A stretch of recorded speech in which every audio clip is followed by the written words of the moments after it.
নমস্কাৰ বন্ধুসকল, সকলোকে আমাৰ চেনেল আৰবি টিপছলৈ পুনৰ স্বাগতম জনাইছোঁ। বন্ধুসকল, এইকেইদিন আপোনালোকক অসমৰ থলুৱা কিছু ফলৰ বিষয়ে আপোনালোকক দেখুৱাই আছোঁ, যিসমূহ ফল ইতিমধ্যে অসমৰ পৰা প্ৰায় হেৰাই যাবলৈ ধৰিছে। এনেধৰণৰ ফল আপোনালোকক দেখুৱাই আছোঁ। আপোনালোকেও ভাল পাইছে এনেধৰণৰ ফল যে আমি সংৰক্ষণ কৰিব লাগে। আজি আপোনালোকক তেনে এবিধ ফলৰ বিষয়ে ক'ম, যিবিধ ফল বৰ্তমান অসমৰ পৰা প্ৰায় হেৰাই যাবলৈ ধৰিছে বুলি ক'ব পাৰি।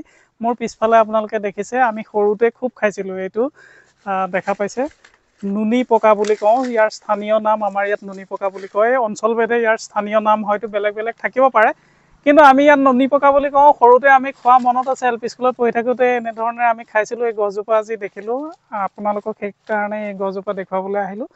চাব, খুব ভাল পাব। আপোনালোকৰো হয়তো অঞ্চলত এনেধৰণৰ নুনি পকাৰ গছ আছে। কি বুলি কয় আপোনালোকে জনাবচোন এই গছজোপাক আপোনালোকৰ।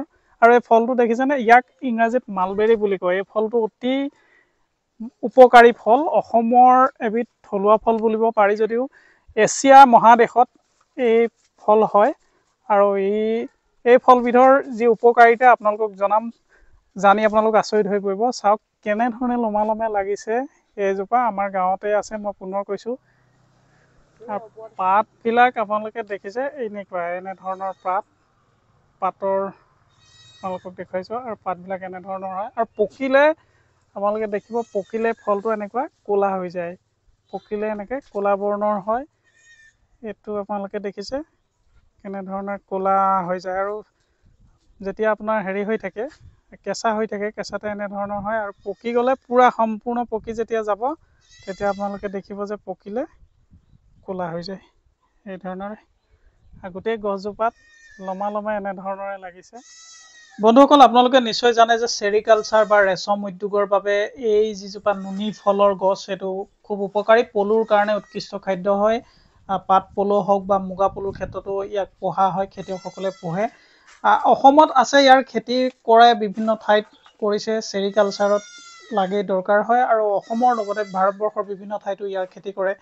কিন্তু ইয়াৰ এই যিটো ফল, আজি এই ফলটোৰ বিষয়ে আপোনালোকক জনাম যে ফলটোৰ গুণ কেনেধৰণৰ হয়। ইয়াৰ বৈজ্ঞানিক নাম মৰাছ আলবা বুলি কোৱা হয়, যদিও ইয়াত তিনি ধৰণৰ মালবেৰিজ পোৱা যায়। ইংৰাজীত মালবেৰিজ বুলি কয়, মই আগতেও কৈছোঁ।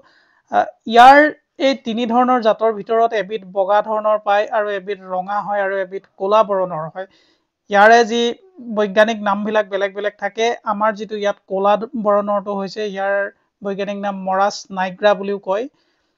কিডনীৰ বাবে অত্যন্ত ভাল, আৰু যিসকলৰ ডায়েবেটিছৰ সমস্যা আছে, ডায়েবেটিছৰ সমস্যাৰ কাৰণে ইয়াৰ যিটো ফল, এই ফলটো অতি উৎকৃষ্ট বুলি কোৱা হয়। আৰু ছালৰ ক্ষেত্ৰতো অতি উপকাৰী, বিশেষকৈ ছালৰ যিসকলৰ খৰৰ সমস্যা আছে, চিৰচিছ বা একজিমা, এনেধৰণৰ ছালৰ সমস্যাৰ কাৰণে খুব ভাল, কিয়নো ইয়াত ভিটামিন এ, চি আৰু ই যথেষ্ট পৰিমাণে থাকে।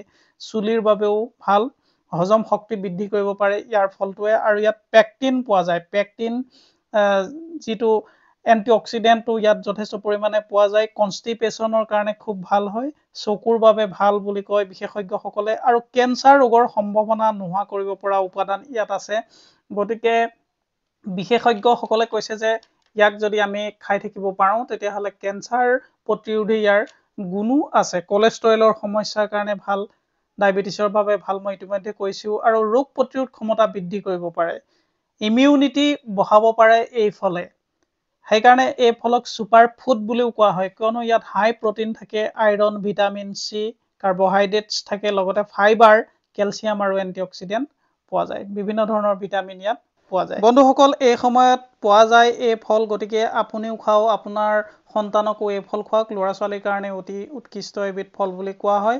আৰু আপুনি যদি সম্ভৱ হয় নাৰ্চাৰীৰ পৰা আনি 2-এজোপা ৰুবলৈ লওক, কাৰণ এই ধৰণৰ ফল আমি সংৰক্ষণ কৰিব লাগে।